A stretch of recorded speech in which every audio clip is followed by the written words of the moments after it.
সাহায্যকারী ভার্ব থাকলে সকল অ্যাক্টিভ ভয়েসকে প্যাসিভ করার মাত্র একটা নিয়ম। অর্থাৎ আমরা যদি শুধুমাত্র একটা নিয়ম জানি, তাহলে যত রকমের অ্যাক্টিভ ভয়েস আছে তার সবগুলোকে আমরা প্যাসিভ করতে পারবো। তো ভিডিওটি পুরোটা দেখলে আমরা বুঝতে পারবো কিভাবে সকল অ্যাক্টিভ ভয়েসকে আমরা সহজে একটা নিয়মের মাধ্যমে অ্যাক্টিভ থেকে প্যাসিভ করতে পারি। তো আমরা প্রথম সেন্টেন্সটা দেখি। He will play football. এখানে হি সাবজেক্ট আর ফুটবল অবজেক্ট। তাহলে সাবজেক্ট আছে, অবজেক্ট আছে, আমরা এটাকে প্যাসিভ করতে পারবো। তো প্যাসিভ করার নিয়মটা হচ্ছে অবজেক্টকে সাবজেক্ট করতে হয়। অবজেক্ট এখানে ফুটবল আছে, ফুটবলকে প্রথমে আমাদের সাবজেক্ট করতে হবে প্যাসিভ করার সময়। তাহলে প্রথমে লিখবো ফুটবল। এরপরে আমরা দেখব সেন্টেন্সের ভেতরে কোনো সাহায্যকারী ভার্ব আছে কিনা।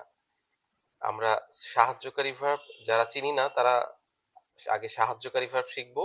সাহায্যকারী ভার্ব গুলো হচ্ছে be verb, am is are was were, এরপরে have verb, have has had, have has had, এরপরে মোডাল ভার্ব। মোডাল ভার্বের ভিতরে আছে can, could, will, would, may, might, must, হ্যাঁ, নিড, ডেয়ার, ইউজ টু, এগুলো।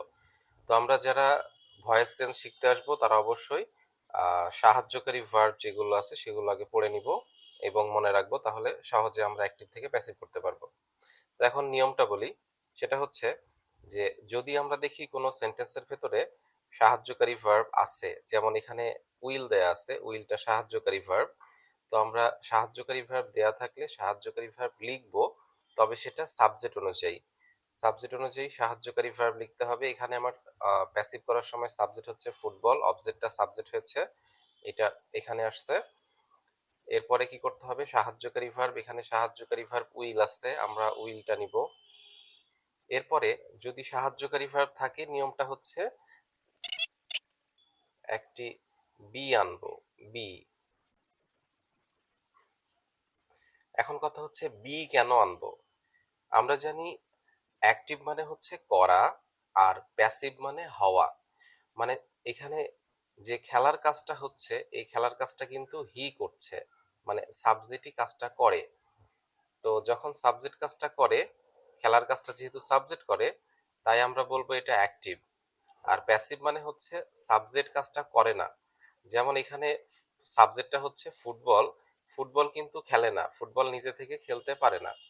তাই আমরা কি করব, আমরা হওয়া বানানোর জন্য, হওয়া এটা বানানোর জন্য আমরা একটা বি আনবো। ঠিক আছে, তাহলে আমরা কি বুঝতে পারলাম যে কেন আমাদের প্যাসিভ করার সময় বি আনতে হবে। কারণ হচ্ছে যে প্যাসিভ করার সময় প্যাসিভ মানে হওয়া বোঝায়, আর হওয়া বোঝানোর জন্য আমাদের কিন্তু একটা বি আনতে হবে। তো আমরা এখানে একটা বি আনবো সাহায্যকারী ভার্বের পরে। আর আমরা জানি উইলের পরে মূল ভার্ব বসে, অর্থাৎ উইল একটা মোডাল ভার্ব, তারপরে ভি ওয়ান বসে, তাই জন্য বি বি থেকে যাবে। এরপর আমাদের কি করতে হবে, যে ভার্বটা দেয়া আছে মেইন ভার্ব, তার ভি থ্রি ফর্ম বসাইতে হবে, অর্থাৎ পাস্ট পার্টিসিপল ফর্ম বসবে। তো প্লে, এটার ভি থ্রি ফর্ম হচ্ছে প্লেড, এটা V three form, past participle form. এরপর দেখবো আর কোনো কিছু বাকি আছে কিনা, থাকলে সেটা এখানে বসাবো। আর যদি বাকি না থাকে তাহলে একটা বাই দিব, বাই, তারপরে সাবজেক্ট যেটা আছে হি, এই সাবজেক্টের অবজেক্ট ফর্ম দিতে হবে। তো আমরা জানি হি এর অবজেক্ট ফর্ম হচ্ছে হিম। একই রকম ভাবে আমরা 2 নাম্বার সেন্টেন্সটা করতে পারি। সেটা